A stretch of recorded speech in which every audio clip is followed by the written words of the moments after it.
You're listening to Made of More with Laura O'Donoghue, proudly sponsored by Empower Fitness Carlow.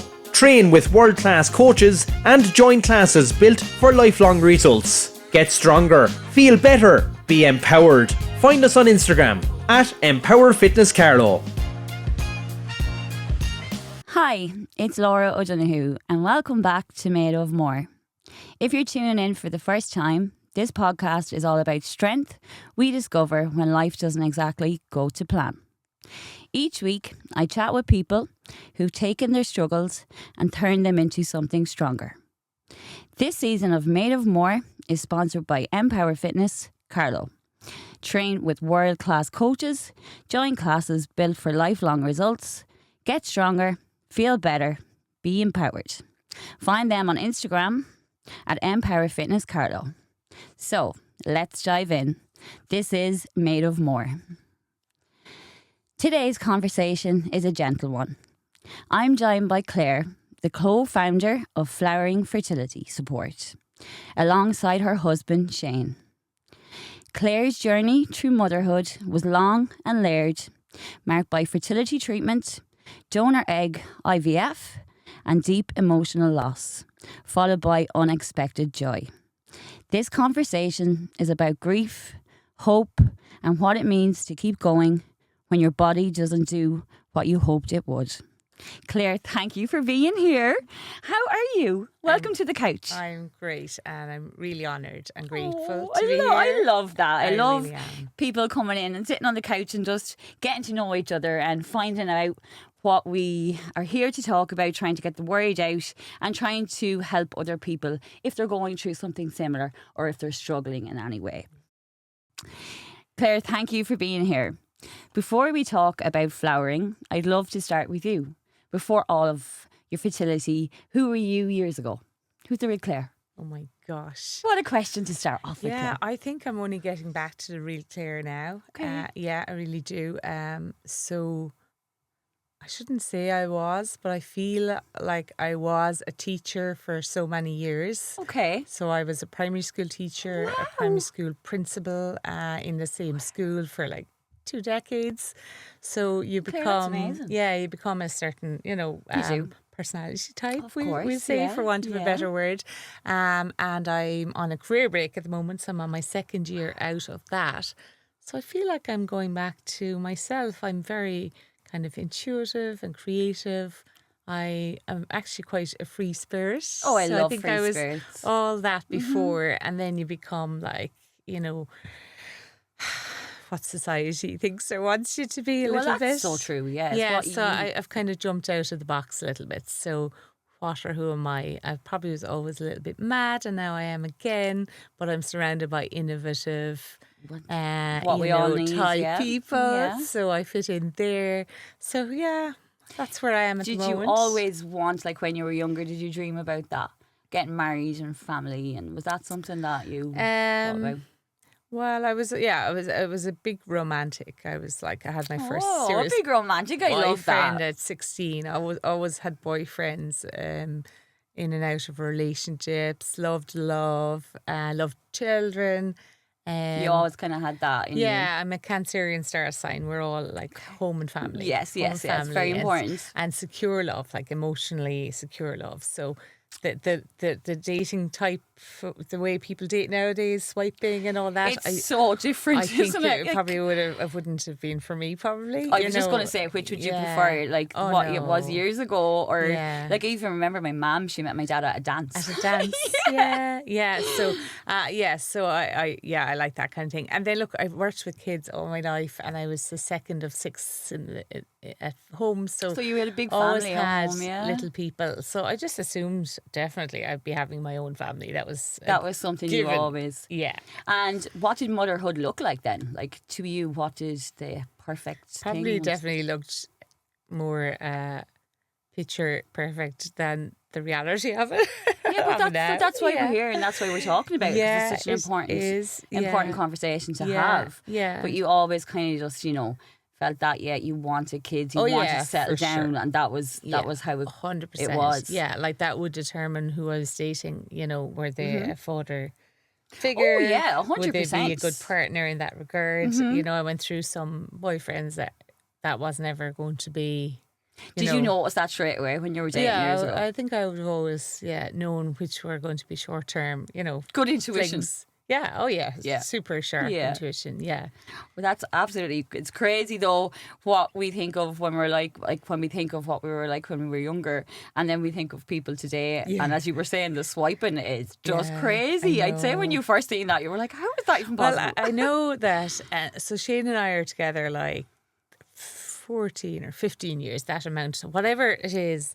That I'd say we missed the swipe left, right by like 6 months. That was very short. No, we missed that window. As in Okay, it wasn't sorry. around. Yes. Or I don't remember it being around. So I thought, I'd love that because I'm so nosy. You get to look people up. But it is quite interesting though. Yeah. But I did it with a friend in the bar one day, and we went on hers and we swiped over and back, and I was excited for like 20 minutes, and then I was anxious for her. Like, did he like her back? So you got that excitement from the whole situation. No, I wasn't. I said, I'd have awful anxiety doing this. I would not like that type of waiting around or. You like really kind of getting to know someone is in front of you than for sure. on a screen. Yeah, and the feeling of the person in person, So Yes. it wouldn't have been for me for sure. When did you meet your partner? So I met him on a night out. Oh, I love this. Yeah, but I was coming out of a different relationship, Okay. so I wasn't really looking, but I was having a look around type thing. Yes. There's no harm in And looking. I was as they doing say. everything the other guy didn't like me doing, so I was hugging everyone I met, drinking Bacardis, and I had a dress that he would never approved of. That's just like saying, I'm so over you. So met my husband that night. But it's funny, I often use this story, even at home. So my younger sister, the first baby of our family, which was like your own baby until you have your own. Yes, of course, yeah. So we had just found out that day she was pregnant, myself and my sister, and I was out on the town, and we were sworn to secrecy until she told Mum the next day. Yeah. But sure, I had my few Bacardis, so I told everyone I met that night. Oh, Claire, you didn't know. It's fine, they were in the pub, nobody knew Mum. But I told my future husband as well about this future baby. That is so and I funny. was so excited about it. So I was telling him I'm a Cancerian and I love babies, and he's Cancerian too, which I always used to have to check and vet out my Of boyfriend's. course. Yeah, it's very important. Are we compatible? Yes. So we decided we were compatible. But he said that he's Cancer too, and he said maybe we'll have babies together. He said I love babies too. Oh, Claire. And I was just like, that is such a good That's exactly what I want to hear. Yeah. Oh my So God. we That's did. very rare for a man to say that, though. It is. I mean, it is only tongue in cheek as well. But like we did, we kind of at that we were always serious. Like it wasn't something he didn't run. Let's say. Okay, that's good. He's still around. He That's was good. open to it. So it was always like one of those. So did you start messaging each other then after that? Yeah. So I had to fully get rid of the other fella. Claire. I know. And we did. It was my friends actually, really, and they kind of wanted me out of the other relationship. So they said he was down in Cork. So they said, we're going. We were supposed to go away that following weekend to somewhere, Dublin or Galway. Okay. And I wasn't going, and they wanted me going for the crack. Okay. So Claire was the crack. They They needed you there. Yeah. And they said, we're going to Cork next weekend to him. And I was like, they're not, are they? Are you? What? So we ended up going to Cork. Okay. For them to get me out, and then we met him there, and it all just right from the beginning we were together. It was kind of meant to be, isn't it? You meet it was these very people comfortable for a reason. Very comfortable. Yeah, I remember that we held hands the minute we met all night, and we didn't kiss or anything, but we did. It was just like we'd found each other. It was just a connection, wasn't it? Yeah, That's it's crazy. lovely. Yeah. Oh my God, that would just fill your heart with so much joy, wouldn't it? Yeah. When did you have the chat then about, wanting kids and stuff? When did that come up? Like that instantly? that was always like part of like The plan. us. Yeah, it was. It's funny. I know it sounds a bit funny No, now. it doesn't. It doesn't sound funny. There was a lot of deep stuff. He had gone through quite a few bits in his own life, very deep. So he would have shared very quickly and easily with me. So there was a lot more depth in him than the usual lad, Or, Yeah, but I like that. Depth is good. I like that too, yeah. And I love depth. I love like real life, and I love real Interesting, stories. And so I think he was just open to like, gosh, if life just brought me a child quickly, even out of wedlock, He would be happy. We were just, When did you kind of know then that, that the journey wasn't going to be so easy? Yeah, we didn't. I was in complete denial. So Okay, but that's obviously understandable though. Yeah, so we say we had a 4-year infertility journey. So we pretty much for like 3 to 4 years, I just was convinced every single month we were going to get pregnant. Yeah, of course, though, because you weren't thinking that way though. No, we weren't. Like the first year, maybe even a year and a half or 2 years, we were living separately. So I was like, well, we were not together all the time. So obviously that's that wasn't. maybe the reason, yeah. He moved down, we moved in, we got married, still nothing was happening. So it was only maybe, after a year of it becoming a lot more intense, where you're watching everything, that he would have suggested going for testing, which nowadays people would do quicker, I suppose. I know, but that's a very scary thing though, to even kind of think about that or have that conversation together, isn't it? I think so. He's a medical scientist, so he loves the doctors. Wow. so he I is was kind of it, put off. I was like, oh, here he goes wanting to like go to doctors again, or because it's his thing, whereas I wouldn't go to doctors as much. So yeah, look, we went for some tests, and our testing, everything was like, from the very beginning, there was nothing. How did that feel? It was awful. Was very hard, I'm imagining, to hear it was that. awful. Yeah, so I smile now, laughing about this thing back then, but that's where it's not as funny. It's not as funny, not at all. No. And what did you do then together? What was your decision when you came home from the doctor after Yeah, hearing that so news? we went in, and you mentioned it in the intro, and it's such a part of the fertility or infertility journey, like grief. There's this kind of unspoken grief a lot of the time, or an misunderstood grief because it's silent, or a silent grief because it's not expressed. So for us, I think, and people going through any kind of grief, there's this like shock and denial anyway, before even a regular loss, like a loss of a human being comes into place. There's shock and denial kind of thing. So for me, I would say most of the beginning was shock and denial, as in, this couldn't be happening. Yeah. Kind of thing. And then the shock of, our initial results were just that at age 38, I had this egg reserve of a 50-year-old woman. So it was like, the numbers were, and I still don't know the numbers, it's 0.01 or 0.1, but it was zeros, there was a point and there was one, and they wrote down negligible, Oh my God, that's so hard that was to even read that, isn't it? Yeah. And my doctor, I'd nearly say my poor doctor, the day I got that result, Shane wasn't with me. Oh my God, and she just looked over my shoulder to say, is Shane not here? So she didn't even like giving that kind of news to somebody, because it was just... They know you needed support there as well, wouldn't they? It's the old word barren they used to use. Yeah. There was nothing there, so that was really tough, yeah. That has to bring a lot of depression to you as a woman. How did that, I know that's a hard question, but how did that make you feel as a woman? Because we feel, we have this amazing body, but it wasn't doing what you wanted it to do. Yeah. I thought of that today. It's very deep, yeah. Today I was getting ready, coming out here, and I'm at a stage of life as a woman where you put weight on, it doesn't come off, and all this. And my husband and I laughed last week. Here we were together, and I said, look at the two of us, fat, overweight, whatever, but we were happy, and we were like loving each other, and we were perfect for each other. And I think back to that beautiful, slim 38-year-old girl, and she just thought she was like a failure in every way. Nothing was right. She was, not good enough. Her body didn't work. Everyone else's did, and all my 3 sisters did, and my friends, and and as a woman, you just weren't doing the one thing as a woman that you were. Yeah, and you felt like your body is meant to be doing these things. Why isn't it? Yeah, it's complying with you. Yeah, it just was not, but it wasn't going to either. No, you knew you had. Yeah. The doctor kind of said immediate IVF. For the one egg that might be there type thing, and even it's a massive financial burden. I was going to say it's not cheap. None of it is cheap. It's easy to talk about, but it's not easy to actually go through the whole thing. I suppose we're the middle class. Scientist and a teacher. There was always going to be money coming in, or we could access it, or families. Not everyone has that. No. facility or, You don't have that. Yeah, and we in their weren't life. savers either. We didn't have a ton. But anyway, the financial piece is big. So we did IVF, which I had said to my friends I didn't believe in until then. I was Really? So you were very holistic. sceptical.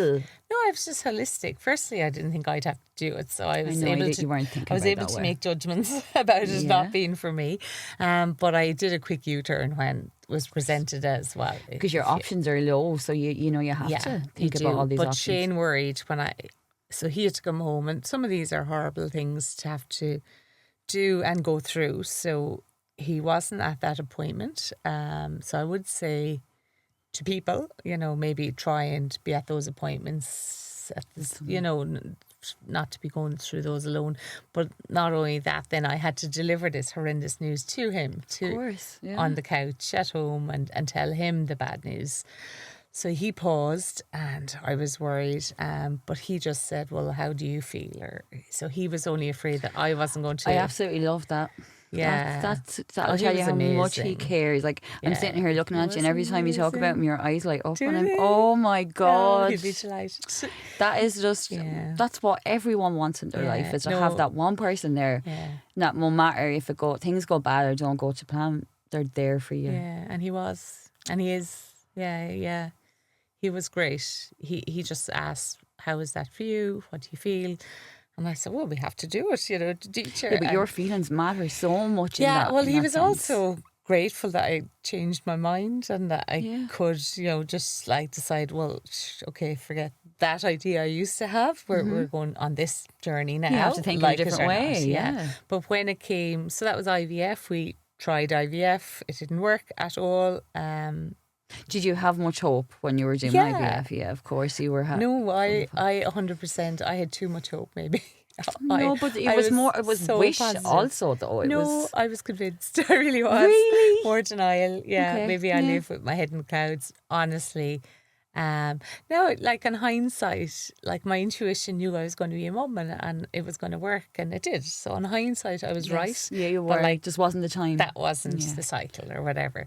So we did IVF, didn't work, wasn't going to work, How long was that period? Like everything was quick once we got me into a clinic. Okay. There was no time to waste. No time to waste, So like done. the money that I mentioned earlier, we were told in the summer. So everything as teachers, everything was around our school holidays because it's very hard to get time out. As a teacher, you can't just go was in and out. Shame's of- a teacher as well in No, science? I was. No, you were but the teacher. he's a Okay. medical scientist. Yeah, I was a teacher, so I would have had to go for more appointments. There's a lot involved Yes. during the cycle phase.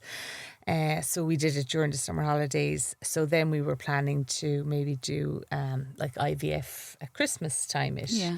And she said there was no time to waste. You just had to do it. Yeah. and, So by the time we did our tests and our, there's loads of medical things you have to do, it was around the Halloween holidays. So that's when we did tried our IVF, didn't work.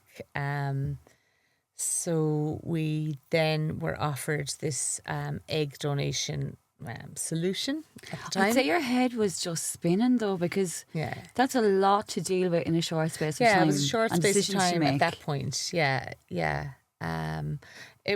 Shane was very level-headed. He also knew that was going to end up having to be our solution by all the stats, whereas I had the The head. scientist was looking at it in his He way. knew, yeah. So he would have done his research, and he heard what they were saying before I was hearing it.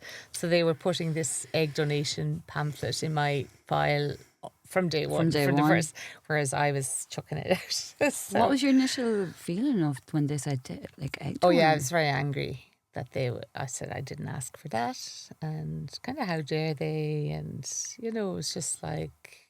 Looking back on that now, I'd say you can see what they were trying to say, Yeah, but it's now hard we work though. with people, and they, like in a way, we were extremely lucky. Obviously, that it ended up working out, and we Yes. had our children, so it's much easier to Great talk story, about this yes. story because we have our results, Mm-hmm. and not everyone does.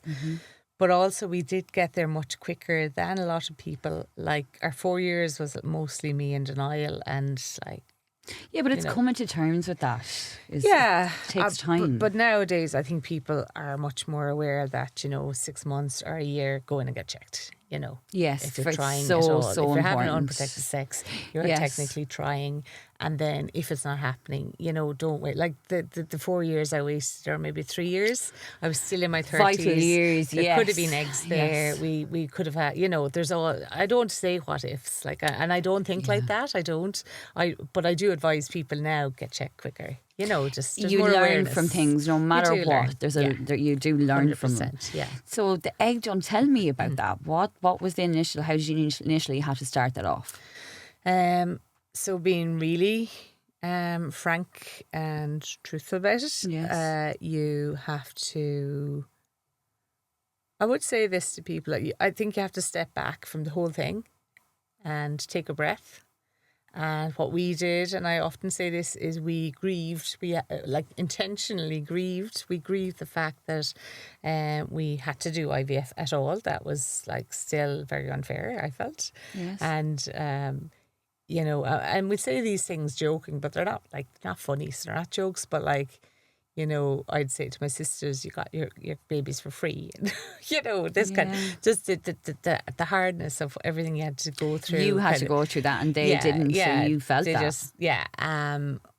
And then the egg donor piece, we just went in and out of that for ages. So Shane just, on hindsight, we didn't have these conversations then, but on hindsight, we obviously discussed the whole thing. And he really stepped back and he just waited for me to get my head around it. And he was just there. So he had to be there for all the ups and downs and the conversations and the bargaining. And I had some young cousins. I was like, maybe we'll give them our car to get an egg, so it'll be my family. And it's Claire, just but having to mad. think about all them things, that's crazy. I had lists, teachers love lists. I had lists coming out of my ears of the different ways we could do it, and then even the egg donor piece, and then you have to speak to a counsellor, a fertility counsellor. Which is quite important, I'd imagine. Now again, this is something that our clinic at the time, it's supposed to be mandatory, or it's a mandatory session. They explain the legalities and that. Okay. We didn't actually have to do it because they're like, they were so dismissive of that emotional piece. We didn't even have to do it. That emotional piece is massive. Yeah, though. I know. So we did it because the scientists and teachers like to do everything right. Structured, yeah. So we went off to our counsellor and we went in, and I think Shane was let off after the first session. He seemed to be fine, and I returned, You had a lot to deal with though. Yeah. Well, it was, as Shane said, it was my decision, and he did say later if it had to be a reversal of roles, and it was a sperm donation kind of route, he would have found that hard. And he even said one night over drinks, he doesn't know would he have been able. So he said after, he was really proud of me for making that decision for our family and allowing us to be able to do it in a very healthy way for the babies. And, and it worked out. Yeah. That is just the most amazing story. Yeah. So I'm really brave. You're extremely brave. But even people, I hope people hear that from how brave you were. Yeah. No, I laugh, but it is, it's a big psychological jump, and you have to let go of things you didn't even know were important. Like my godchild, one of my sisters is one of my best friends as well, and she.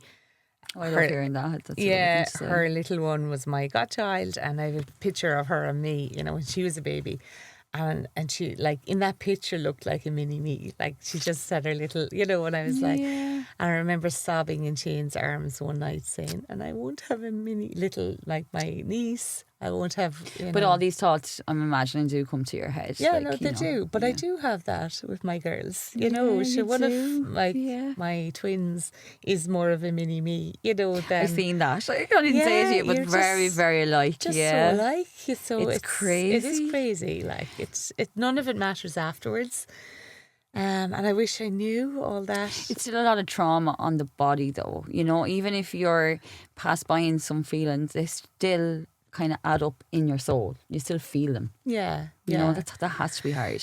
Yeah, I think what I have found is that. And so I was a holistic therapist as well. Teachers often have a side hustle. A side hustle. I love for the all way you this say holidays that. we have nothing to do with our No, time. but that's an amazing thing to be doing on the side. Yeah, so that work. So I used to do, holistic stuff. So I was into, I knew how to heal emotions. I knew how to. That's a hard thing to try to do. Oh, it God. was. So when we did our intentional healing between What does that Halloween, look like? I want to ask you that. That means we say we're in grief. I'm in grief and I'm healing it before we move on to the next thing. So I think that's very brave. Yeah, no, I think it's really important. I means you go through your grief, you let out the sadness, you let out the anger. Even when you're bargaining, your husband just kind of nods along and lets you get through it. Yeah. He has understood grief. He's been in and out of deep grief. He knew what the journey looked like, and he knew it was better to get through that out the other side, and then kind of start off with. He clarity. sounds like he was very grounded for you. Yeah, he's still really grounded. Yeah, That's fantastic. Yeah. I'm sure there's a lot of people who would love that in their lives. Yeah, no, he was amazing, and we work as a couple with couples now too, and he just brings in that grounded, maybe the scientific perspective, calm feeling, or the male perspective that's overlooked so much. Like it is, whatever about so many females feeling alone on the journey, like what the men say to us is the woman is up and down. Because of the hormones, of course, the medication, and also the dream is alive for 2 weeks every month, and then it's crash. It's like that has to be extremely hard to be so hopeful, and then it all to be gone. Devastating, yeah. Because you have no control over that. No, you don't. And then the men just feel helpless because and sometimes they don't want you getting too excited because mightn't work, and then you're devastated. So, and then they feel so upset because you're going through that. It's just helpless for them. So he's really good at that. So until Christmas of that year, I just went through the emotions, I suppose, but I really I kind of went into them rather than trying to avoid them. I just went with it. How do you do that? If someone's listening, how do you go into your emotions without avoiding your emotions? As in, you when it comes up, you let it come up. You bring it in and you look at it and you feel it and you cry or you talk about it or you do energy healing with somebody about it. You just if there's anger there, you'll have an angry day. You'll be aware you're angry and you'll let that be okay. Let the anger out, They say when you're feeling that anger and you want to try close your eyes and feel it in your body. Yeah, feel it. I even try to do that when I'm feeling a little bit stressed. Yeah. Because, you're not thinking correctly either when you have that fear of emotion and being upset. Yeah. Yeah. So every emotion is fine and valid, and so you go into that. So I spoke with somebody recently who's had a loss in the family, and I asked how they were. So she mentioned, a big argument in the family just as the coffin was going out, and they all turned on each other. And I said, that is very common. For the emotions to come out in the way people are angry and they're turning on each other. So there's a time there, maybe post grief, where anything goes. If they have a big strong emotion, that's okay. That's part of it. They're letting that letting energy that out. And if they're having a really down day, they're letting it out. So I'm kind of you have to go through it. And it's hard to go through it. To the other side, and you have to rest. So even the depression, it's part of it. You have to, I read somewhere about depression that it's not deep rest, it's deep rest.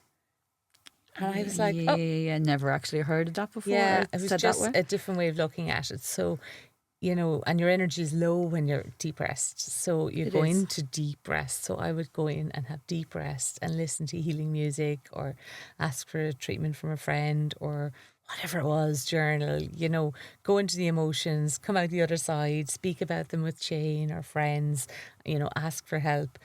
But by Christmas, we were out the other side. I won't say I didn't have moments now and again. And still thought every month I get pregnant. Moments, I mean, I've got my coil fitted and we are done now. Done. As of June. Until then, it was always part of, you were always thinking you might It was just It such is, a it's long mad, part of our yeah. journey that, Became a lot of you. yeah, and I'm 47. I said to Shane, you know, Did if you not I do 47? the foil, if I do the coil now, that's us finished. How do you feel about that? And we're kind of like, yeah, I suppose like Communication is you know. massively in your relationship, though. For people that don't have that, I think it's put upon him now, in fairness. But yeah, you do have to. still not every partner will be there for Yeah. to be so emotionally connected with you and to understand that, you know, you're going through this experience where you have no control over your own body. Yeah, And for a woman, that is so hard. it's so hard. But he was there to support you and, you know, make sure that you were feeling your feelings. He allowed that. He knew that was very important, and that and the decision had to come from me. He never, ever, ever even hinted towards him thinking that was the right decision. So even when I'd say, so there were like about 5 different options, even in the donor route. It was like anonymous, non-anonymous, known donor. This must have been crazy for you to be looking at. That's not something all you ever these- thought. No, all these lists within it. It's not just Wow. egg donor or not egg donor. It's like Yeah. egg donor, what type? Is it abroad? We went abroad, an anonymous egg donor in Prague. So that was like... But isn't science amazing that way too? It is, yeah. And my mum's aunts, 2 aunts that we used to love visiting, didn't have children, but they also had husbands when I was there. But and I assumed it was the spinster, you know, the old spinster lived alone. They spoiled us, and we all got biscuits every time we wanted to, and we visited. So I just assumed they didn't get married, and of course you wouldn't be allowed to have children then. No, back in unless you those were days. married, yeah. So I had mentioned it to Mum after, and I said, "Oh, sure, they never." And she said, "No, they were very happily married. Both were, and would have loved family, and never happened for them." So her idea was how lucky it was that we were able to, The science came along so much that from we then to had now. this chance, and look at, gosh, thank God for it. Yeah. You had fear though. You had fear and hope together, a lot side by side. That has to be hard to navigate. Yeah. Within yourself. Well, we had a session recently on our flowering program. We help others through this now. And we had a session with a brilliant fertility counsellor who explained that sometimes a fertility journey feels hard. And she said it feels hard because it's hard. Yes. It's hard. It's real. And then she said there's also these 2 buckets. And she said one is like your hope bucket, and you're going to be half your cycle full of hope. Mm-hmm. But she said all the time you have this grief bucket of all the years and all the money spent and all the years wasted and times past and Christmases, and you know, there's this sad part of it, and your body's not working, or you have to do IVF, and she said it's not all or not, it's just actually you're going to be living both at the same time. So it's okay to be hopeful and still have grief about a miscarriage, and then maybe get pregnant and still miss the baby. It's just these 2 things. It's layers, so many layers. But it of was she articulated it better than me, but it was like, oh, yeah, you know, that's okay. You're going to be going through. Well, it's ups and downs. Ups and downs. Yeah, it's ups and downs. Yeah. Did you feel like within your body, did you feel shame or anger? Was it all the one feeling? I was very, very sad. And then maybe because of Shane as well. So I did feel, and I often say this conversation, that Rosanna Davison, you know, Miss World, I mean, Yeah. beautiful. Beautiful She has her stunner, kids and her lovely story. But I remember her saying it as well on a newspaper article. But I remember the spot in our apartment where I psyched myself up. Shane was coming in and we were going to have another conversation, communication session. But I had decided that, and I told him I had to get myself strong to say it. And I said, look, and I was finding it hard to say. But I said, I'm okay that you can go and find somebody else to have a baby with, because I loved him that much. Oh, Claire, that was so hard to do, though. Yeah, because you just feel God. that, well, I can't, but you could, you know. Cause you could find it within someone my else. fault, yeah.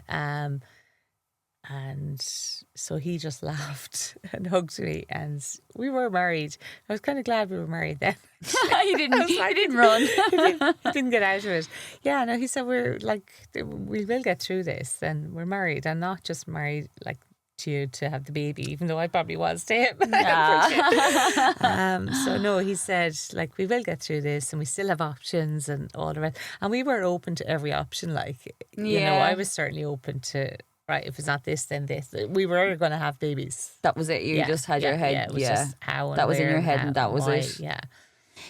What do you wish people kind of knew about the grief of fertility, though? Because I don't think I hear it spoke about enough. It's Not enough. It's kind of always about the journey of fertility, but there is a deeper part to it, and that's you know the grief of fertility and losing and not getting that decision that you wanted so badly. Yeah. Firstly, like it is a grief. It's a grief. It's a loss. It's a loss of your dreams. It's a loss of the life you thought you would have. It's a loss of a baby at times. It's a loss of a pregnancy. The loss of a cycle that just doesn't work. I mean, you know, in some ways, when an embryo is transferred, that's you're kind of pregnant because there's a cell there of a sperm and an egg, and it's put into your uterus. Yeah, it either implants or it doesn't. You know, and we had a chemical pregnancy, which means we had that after Isabella. So we have our twins by donor egg. So twins by a donor egg. Oh my god! By donor egg. And then we had, at the start of COVID, at age 42, we had a little accident, a happy accident. Oh my God! Yeah. So we have 3 little girls. Yeah. 3 girls when you thought you wouldn't. Yeah. Like very full house now. Yeah. Oh my God. Yeah. But that's no, crazy. it's a grief. It's a grief of that. Yeah. It's a grief of your own eggs. It's a grief of... So... You need to know it's a grief. I then say, look up what the stages of grief are. There's 5 stages of grief, and look at where you're at, and just kind of knowledge is power. Like, just know you're in a grief. Know that this is a life like trauma, you know, that some people don't ever get out of. Like, they carry this. They don't, maybe they don't deal with that. They don't deal with it, yeah. So I can speak about all these sad things with you now, but I've gone in and out of the emotion and healed it. It's beautiful to watch, though. I have to say, it's fantastic to watch you as a person. Okay. I see that you have dealt with your emotion of everything you're after going through. You might never be 100% perfect about it, but I see that you have such a beautiful light because you've worked on your darkness. Yeah, it's very important to go in there and pluck through it, because I've people who have my exact story of infertility, donor egg, surprise baby afterwards, who just still find it too raw to even look at. So they still have anxiety and a type of depression of that time in their lives that they've lost. And that's quite common. And actually... no one looks at it like that, though, really. And the nurses in the hospital, I was told after the twins, you know, your midwife goes through everything with you. So she looks at it was a screening for postpartum depression. Okay. And she said I scored 9 out of 10 for like risk factors. So my age, because of IVF, because of donor IVF, because I had been ill, because of whatever the factors were, I had a 9 out of 10 chance of this postnatal depression. So she told me that. So it's very, very high. Yeah, and I was like, oh, that's horrible of her to tell me, and me just having my babies. But she just was letting me know. So she was kind of like, you know, don't hide from sadness if it comes in. And she said, you're allowed. She said, I know you had a long journey to have your girls, but you're still allowed to have a bad day or be sad. So she found a lot of IVF patients came and then had this denial that they can't, like they had to appreciate it. And, you know, I have to be happy. It's a lot of pressure, isn't it? So later then, so on day 3, I had my blues and I was crying and I was calling my mum and my Shane and everything was like, and she came in and I was in the depths of the tears because I go into the tears. And she said, oh, thank God. She said, I won't worry about you now because she said, you have people to talk to and you're telling them how you're feeling and you're feeling correct on day 3 to be bawling your head off. So she said, you'll be fine. So after that, I gave myself permission. So even then, people don't know this. Some of my family, I'd say, oh, it's hard, or they whatever, whatever hard bits happen, and I would complain about them, and they'd say, well, no, you should be grateful, and I'd say, I am grateful, but I'm also tired, and You're human, whatever, and I'm allowed to have this. So I continued to feel my emotions afterwards. Of course. But that stops you from going into the depression or the anxiety or catches whatever. it before you go down that Yeah. lonely dark road, isn't it? Yeah. And it is, you can't see much light there because you think in your head that this is not going to get better. So that grief thing is very important. Know that it is grief. A second point is more so nowadays and even then, but infertility, firstly, it's so common now. It's 1 in 6 and rising. And the ages are rising in, when people are settling down now, so that's going to increase. Don't feel alone, yeah. The whole thing, you're far from alone, but it's a medical diagnosis. It's a medical diagnosis. It's a medical issue. Yeah. It's like depression or diabetes or thyroid, disorder, or infertility is a medical condition. It's your issue, yeah. So treat it in that way, and like me thinking Shane should go and get a different wife because I had infertility. These things do go through your head though, and they're not something that... It's like saying someone's to blame for having cancer, or, so it's really important. And then the third main thing I would say is that you are in it together as a couple. So if infertility... That's very important. And that's how we approached it, and Shane never made me feel like that it was it was my problem. It was ours. It was, you were sharing that burden. Either way, so that, you're married and we're going through infertility, and we. Yeah, it's not just you. Yeah, so that's very important. So that's where communication is key, and it can break couples up. Like, it is a really big challenge. You're going through so many emotions there as well. So it can bring you together big time, like it did for us, or it can, if you don't get on that same page and support each other and communicate and go through the feelings.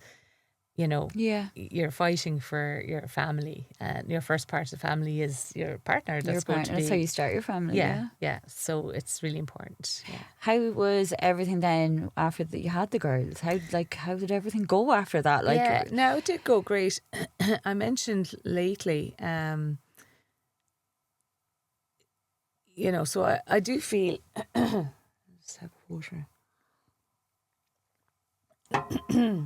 I went through the emotions, had the girls, it was all great. I do love the baby stage. I loved twins. I enjoyed it, But just coming up to the following Christmas, after the Christmas before being the hardest part, I remember the toy show, the Late Late Toy Show. We sat down and watched it together before we had the girls. But by then we knew we'd have to go donor egg. I was probably still up and down, in between my lists. In your head, yeah. But at that, we saw the little special children come out. They used to bring them out. I just cried my eyes out. And I think I made the decision then. I think I said to Shane, even if we plugged with my eggs, we'd probably be looking at maybe, a future like that. Yes.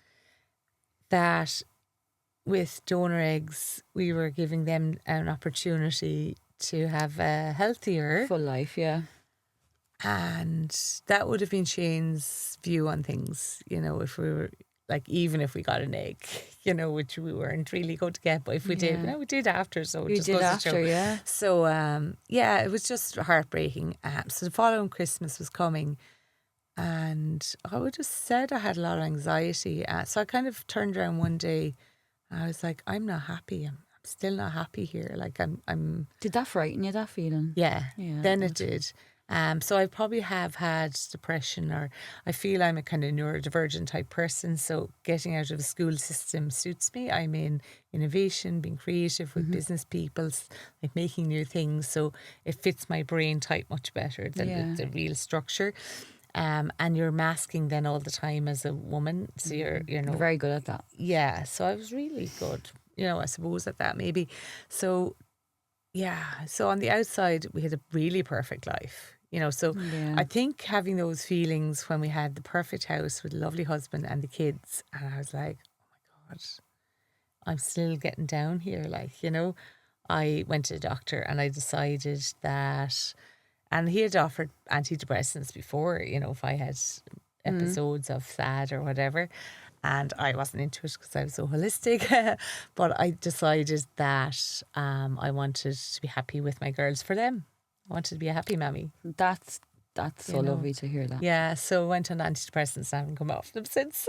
So it's just like, it evens there's a things big out. stigma there on I think so, antidepressants. yeah. I think if What you need them, difference does it what make? difference does it Yeah. make?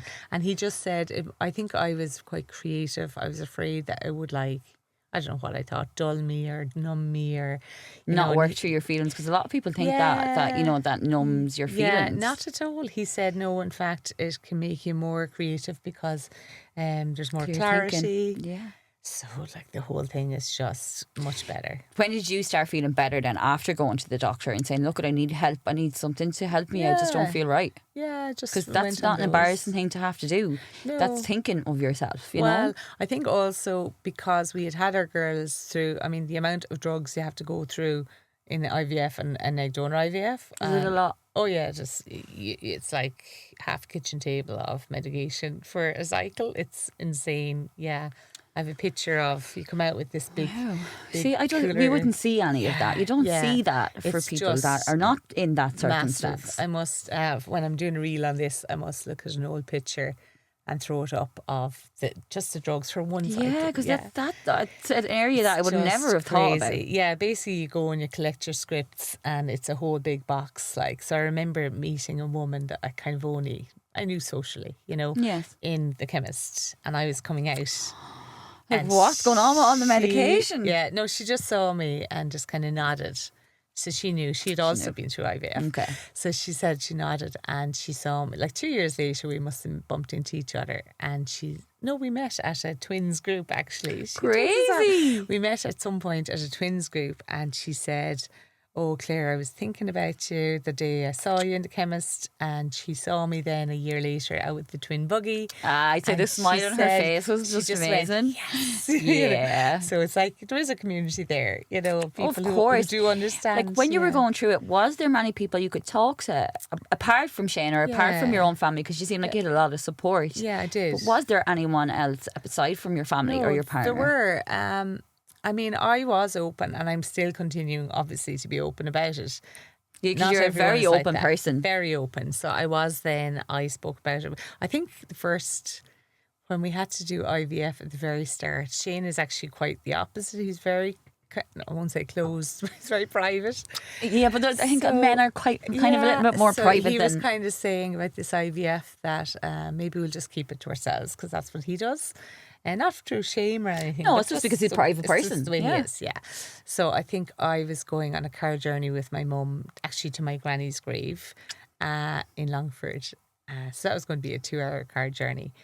And we didn't even leave my parish. I live in a tiny parish where I was like, I can't listen. Because she was talking about whatever, like nothing, Yeah. And I was like, I won't be able to do this. So I just blurted it out. And she was so supportive in that. And so I said to him, I've told Mum. And by telling her, you're telling the whole family. Yeah, the mum tells what they're everything like. to everybody. As They'll in all know about it. Your brothers and sisters are going to know. Yeah, they're all Yeah. going to know. So he kind of didn't say it to his for a while, and so, but he's now up in Donegal, Belfast. So they weren't near. You were all okay. right. You were It was okay. Like a good divide. Yeah, but no, I was very open. Asked for help, got help, did my healing. I meditate. I do all that. So I was very lucky in that regard.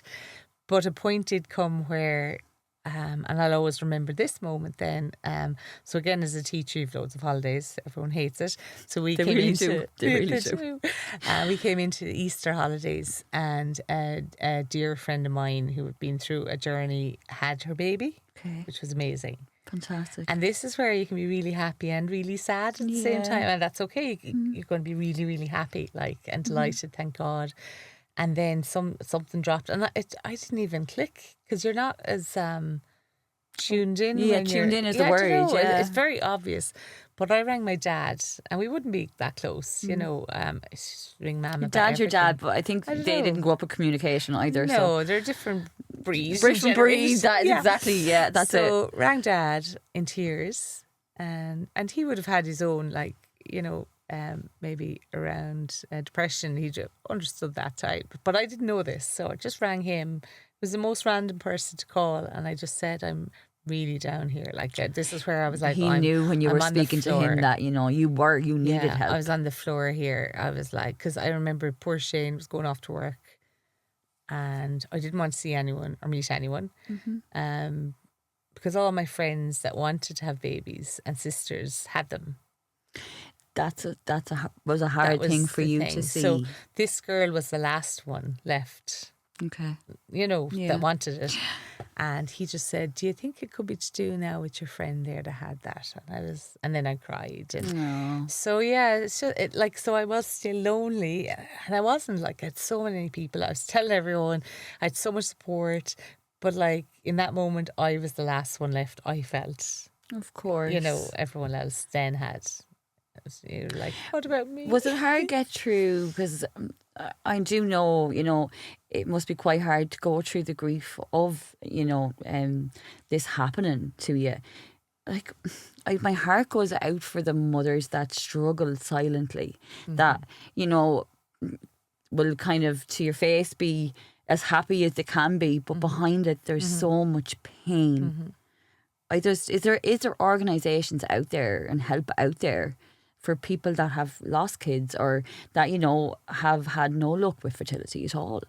They have. There are, of course, there's loads of organisations for the different ones. Yeah. But will they reach out there either if you're already in your own shell?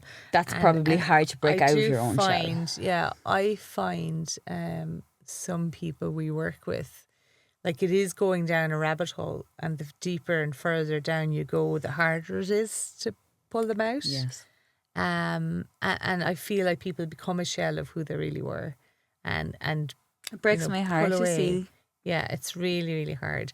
And people are seeing it all the time and they don't realise, or they, you know, I've heard of back in our day, like, oh, perfect couple who just don't seem to want it because they're well dressed, you know, this idea, this judgment from other people. 100%. You know, yeah. because they're trying to put this face on, you know, and again, Roseanne Davidson would have said that, you know, she was going through her journey and people were like, I think even her family were like, oh, sure, she wouldn't want to ruin her figure. You know, the harsh judgment from Irish people could be... Well, they can all judge it very people, quickly. All people, yeah.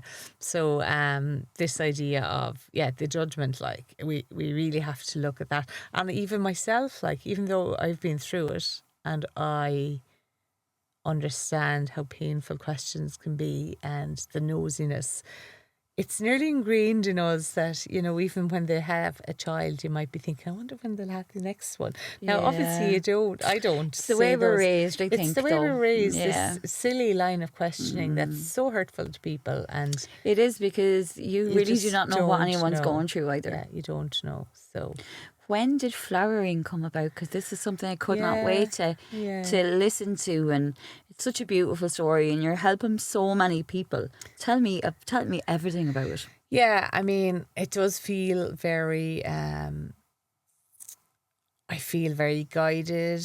I feel like it's like a purpose. You know, You were meant to do help other women, Yeah, I other really couples. feel that. So the night it all started, like the night before the girls were implanted. So we had our embryos, and we were in Prague, and we were going for this transfer where they put them into your uterus the following day.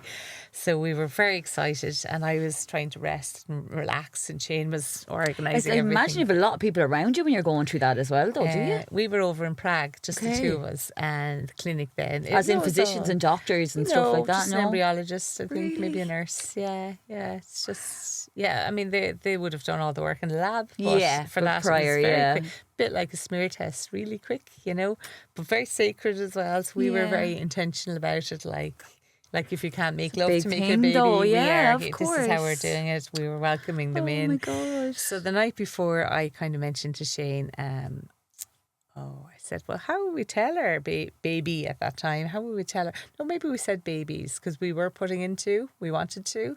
We were convinced, like, we wanted twins. Were you scared at the start? Like, that everything was going to be okay? And then No, I was still hopeful. I loved hearing that you were so I was hopeful, though. You were always hopeful for a reason. I really was, yeah. I can't remember. Shane was cautious all the time. Scientists are always going to be Sue, though. Yeah, right until the end. I think he said the first time he really got like properly emotional was when Zoe first came out. Until then, every procedure was like, I have to get through the next one, the next scan. the Yeah, next and then test. it was like the He just the girls sees were too there. much bad things Yeah. happening. Like in the lab, it's all like It is medical, you It know. is, So yeah. yeah, he was more cautious, and I was highly optimistic. So yeah, no, I can't remember really. I just remember being always devastated when it didn't work. But Yeah. every time, then I'd be, very. I suppose you kind of, not that you're used to it, that's a terrible thing to say, but you were going through the whole thing, so you got kind of used to going, through Yeah, it. So yeah, maybe so. Well, anyway, so I said to him in the hotel room, how will we tell the babies about this? And he gave me a scientific answer of whatever, blastocysts and dividing cells and all this stuff. I was like, did you "Oh." understand him? Yeah, I just was like, because I was an infant teacher, and I was like, oh, this is boring, Yeah. And I was like, yeah, I don't know. So I meditated and came up with, the little pad, the hotel notepad. Yeah. And I just saw it all in my head. A flower fell in love with the other flower, and they wanted to like plant their own garden, but she had no seeds, so she got sad, and he was there by her side, and all the rest. They used to play with the birds and the bees, but then they disappeared because she was too sad, and all the rest of it. And just the analogy was really lovely. And then there was a flower in a faraway field who had loads of eggs, or seeds. So the birds and bees went and got them and brought it over. So it was so child friendly, and it was just in my head. I wrote a few main things down. There was a Dr. Stark that used to come and poke and prod at her, and she didn't like him. But we had the kind of essence of the story. So I always knew how I was going to tell them. And that can be a problem in the egg donor piece, even when they make the decision like that they feel they have to make. Yeah.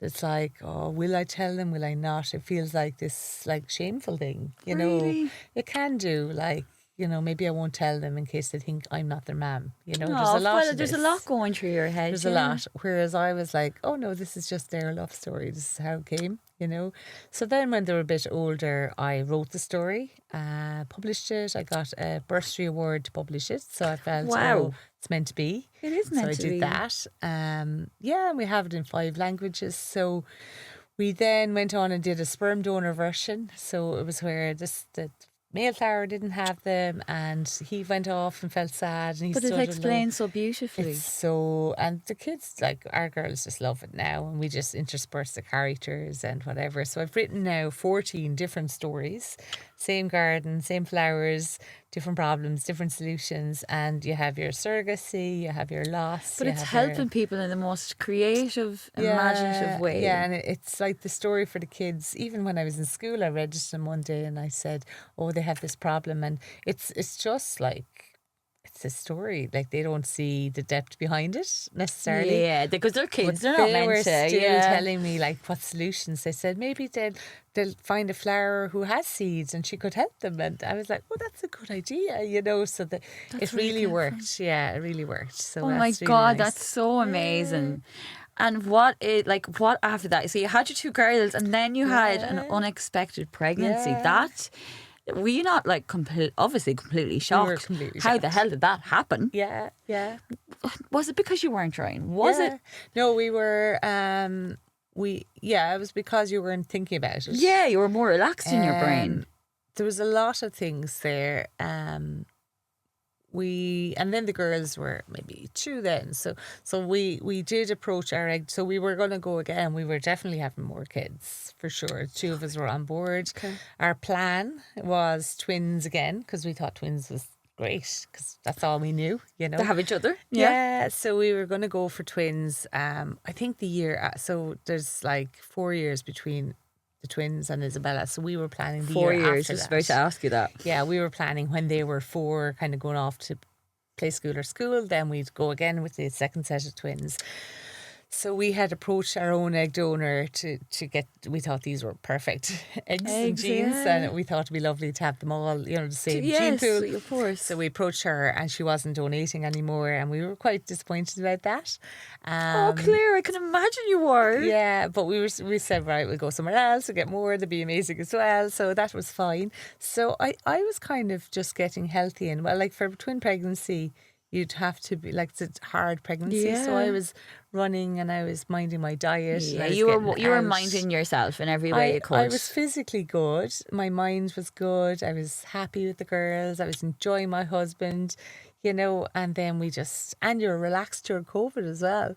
So it's both taking it back there, yeah. Rosanna Davidson, her twin boys were around the same as Isabella. They were like COVID babies, and she's probably always on the go as well. So you were relaxed at home.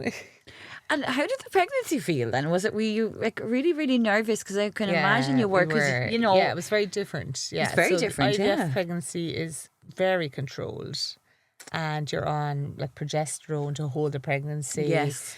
And you have all your appointments. Everything's managed and controlled. So the scientist and the teacher both loved that. Really did. Got into that, yeah. In fairness, Shane loved the whole IVF journey. Like, he actually enjoyed. He was so interested, though. But for Isabella then, the baby, we were more nervous. Like, I didn't fully celebrate straight away. We were cautious enough. We were more cautious about her, as we just thought, like, I mean, what are the chances? We just didn't get too invested in case. Maybe that was good, though. Yeah. We were relaxed. We went for scans. Everything seemed really good. And was your doctor like, wow? Yeah, she was delighted. Yeah. Jo Scobie is a sonographer in the Women's Health Group Kilkenny. She's the most amazing person you'll ever meet. Love that. But we did a test around like 10, 11, 12 weeks. It's a test for like, anything wrong kind of thing. And of I don't know what it is. So we did that because we said, look, at our age. You didn't know it was, quite high. The risk was quite high. It was very risky for us, and we just got the all clear. So then we were like, oh my God. Yeah, we knew we were having another girl. You could be so happy, yeah. And it was Three great. beautiful girls. Yeah, much easier pregnancy. Everything about it was easier. Like with IVF, there's this list of things not to do and not to eat, and you don't have sex, you don't drink tea, there's a load of stuff. Can I ask, is there anything on the sheet that you can do to make yourself feel better in that way? If During you're given, IVF? If you're given all the things that you can do. You have to overdo the self-care. Like, you have to do double self-care. Nice things. So if you're not having tea, like, have something warm and and blankets, and keep yourself warm. And you have to do like extra nice, good things that you can do. You really do have to pile on the self-care. Did you think, looking back at it now, is there anything that didn't exist back then that you wish, you kind of, that they have now, or that they don't have now? Yeah, loads of things. What they do have now is access to the internet for all the information you can know about everything. And I would have been on that. Because I imagine there's a lot of women out there that feel that way. But they're on it, and you're getting more anxiety. So I'd say get off that. Okay. Get out to nature, go for a walk, ground yourself again. Be grounded. Yeah, get really, really grounded, and less is more as well. There's a lady we had on our flowering program. So we have the flowering program is a support program. It's a support space for emotional and practical side, and we bring in the guest experts. So there's a lady there, Dr. Kruduta. She's amazing. So she does restorative reproductive health. So it's like, so even though you may have to still do IVF as we did, you will also restore your hormones and your general health, your vitamin levels. The most extremely important thing for a woman. Yeah, your emotions, all of that. So I would have loved something like that in conjunction with IVF. So I just feel like it can be a bit like black and white. You're going to do IVF. I was lucky to have my holistic support system. You were. But if you don't, it can be quite harsh environment, I suppose. So, like, self-care is so important. get off the scrolling and the internet and all that. I don't think that's good for your energy field. It's not, and not it's a bit when you're like the grieving dating as thing well. as well. Yeah, it is. Yeah, get talking to it, like whoever it is, a counsellor or a friend or whoever is right for you.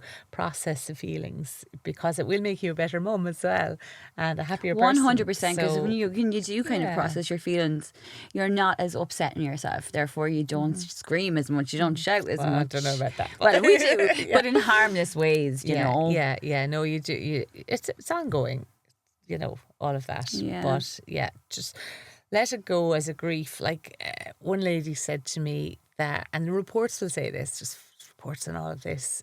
So people who have gone through infertility or IVF journeys have a higher risk of that postnatal depression, but they also have like really high, something like 70%, don't quote me exactly, but it was really high on post PTSD like diagnosis from the whole journey. Yeah, of course. Just post-traumatic stress and continued anxiety. So they go from the anxiety of can't get pregnant and that journey, which is so tough, into very hard on pregnancy. people, yeah. They're anxious for the pregnancy then, and then they're anxious about the baby, checking to see if they're breathing, So, and I laugh. I'm not laughing like, I'm saying like, gosh, deal with it so you can embrace it and not be afraid for the rest of your life, or not, Because if you give into, like, not give into it, but that emotion can take over you as a person. Yeah. And it can stop you being who you are. And then maybe, things happening for you a little sooner. Yeah. Try to talk, try to deal with it. Yeah. Communication is a massive thing when you're feeling that with way. yourself, with your own feelings, with your partner, and then with the world, whoever that world is. It can be as big, like I would encourage some people to make that world smaller, if they have unhelpful family or friends or colleagues. Because they have some of that. Yeah, or make it bigger, let some people in. Just some people are like, nobody knows, they're on a journey all by themselves. So I said, try a few trusted friends. Some will let you down. They won't be able for it. They can't hold that space. So they're not that person for you. But some will surprise you and be. I met a lady recently, and it was an older gentleman employer, and she had to tell him, look, I'm going to be going for some appointments. It was a very uncomfortable conversation, and she thought he'd be like, and he said, I don't know anything about this. So I'll need you to tell me what I can do to help you and support you. Oh, isn't that amazing thing to hear from an employer? And then it was like, well, time to go, or she maybe had a little tear, and and that was okay. He was lovely. He was great. She said he was one of the best. People can surprise you as well. Like for women, and I also just want to try ask this question to you.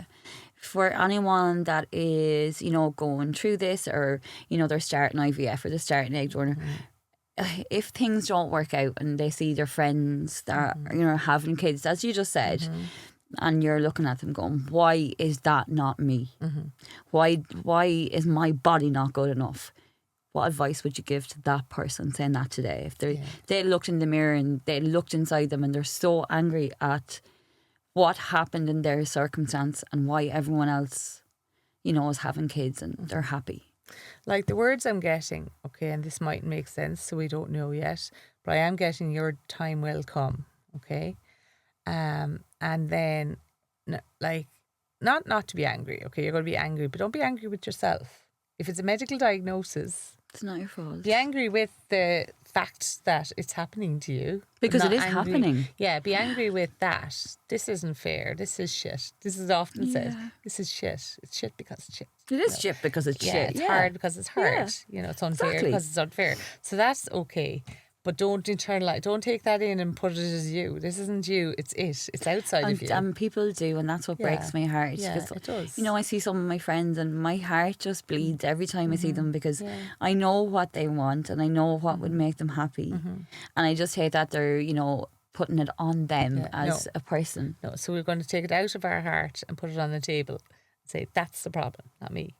I love that. That's a fantastic advice to give anybody. Well, because it's a diagnosis. It's a medical condition. It's infertility. You didn't ask for it. You didn't put it inside. You didn't do anything wrong here. I could have said, my diet is bad and my whatever. Yeah. No, forget it. It's something that was a hereditary thing or whatever the things are. So let's look at the problem, deal with that, and get angry with that problem. Don't take it inside you. And then you are worthy. So there's a lot of work to be done. You know, there's a good few women come to mind, and there's a lot of work. Like, I think the work I do is more like psychological without being counselling. It's emotional without, being a healer, and it's energetic, and it's a bit of all of that, as well as being practical and educational. And it's like being worth it, being worthy to receive. You don't have to fix everyone and mind everyone else. You're allowed to have a baby too. Before that, you're going to allow yourself to get healed and get the medical attention you need and get the support from your family or your husband that you need. Maybe prepare your body restoratively, whatever it is. And then maybe you'll open up as a person and open your mind and your heart. And for me, have a baby in a different way. And our series of books is called Paths to Parenthood. There's so many now. So many. Like 50 years ago, you either didn't have a family, you had a family, or you adopted. Yep. You didn't That's have 3 any other paths. options. We've 20 books in the book set so far, and it'll grow as all the options grow. Yeah, there is options out there now. Yeah. You are just an amazing person. Oh, I thank have you learned very so much just sitting here with you. Oh. Looking at you and looking at that bright light is fantastic, and it's lovely to see that you have that in you. It just gives me so much hope that you're there to help other people too. Yeah, well, that's the plan. That's what we all That's want. why we're sharing. That's exactly, and I hope that does help someone out there that's listening to us to know that they're not alone. There is they're so not many alone. No, Reach out to people. You will find someone. Ask to be guided. Ask within. We're working with a lady at the moment who's really gone through so much, and it feels like divinely guided now. And I said to her, reach out. You're going to find 1 or 2 people that will be the right person. Yeah. Some people won't be the right person to be by this part of your journey side, and that's okay. But then, and I kind of say it's like the babies are looking down ready sometimes, and they're waiting for us to be ready. So we want to just align that for that family. That's a lovely way. Yeah. A lovely way to say that. Yeah. Oh, that touched my heart. Oh. Claire, again, thank you for being with me. We're going to wrap this up with a fun game. And I'm going to ask you a music question. I call this Then, Now and Always segment. So it's pretty easy. I just want to hear if you had a song when you were a kid, your favourite song when you were a kid, your songs or your music that you listen to now, and your favourite all-time song if you had one. Tell me.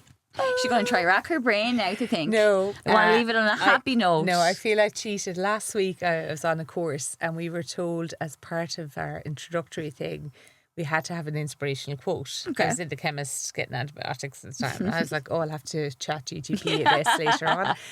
And then in my favourite song from college sung in my head, and I was like, anyone who knows me from college will know what it is. I love this. So I was like, so I told them this. So it's I Will Survive with Gloria Gaynor. Oh, At first, what a I was song. afraid, I was petrified. I love it. So I still love that song. So that was my song from the past.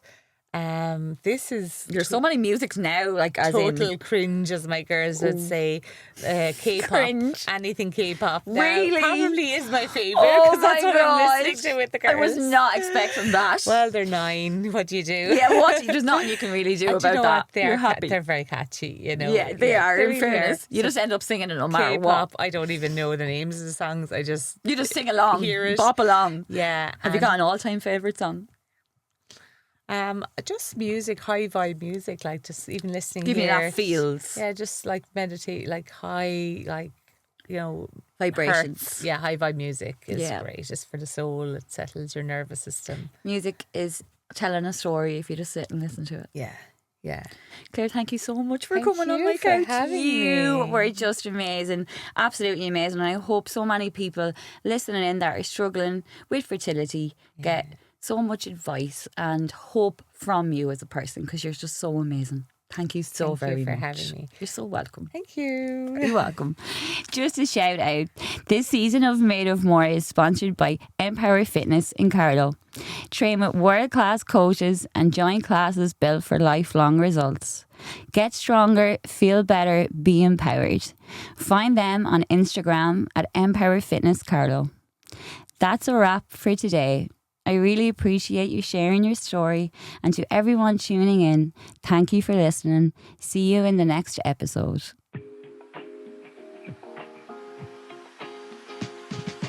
You've been listening to Made of More with Laura O'Donoghue, proudly sponsored by Empower Fitness Carlow. Train with world-class coaches and join classes built for lifelong results. Get stronger, feel better, be empowered. Find us on Instagram at Empower Fitness Carlow.